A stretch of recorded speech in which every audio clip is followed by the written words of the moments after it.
कार्तिक पूर्णिमा बहु वर्ष आगरू आम ओडिशार साधव पुओ माने बेपार करबा पई बोईत नेई जाभा सुमात्रा और बालीद्वीप को समुद्र पथरे जाउथिले।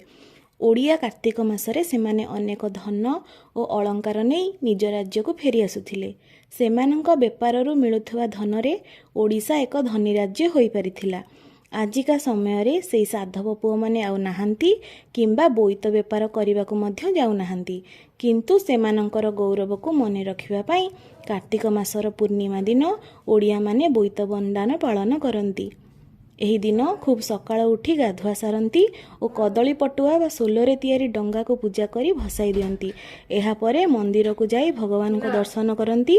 कार्तिक पूर्णमी दिन घर अगणारे थिबा तुलसी चौरा मूलरे पंचवर्ण मुरुज रंगोली करी चौरा को मध्य पूजा करा जाए।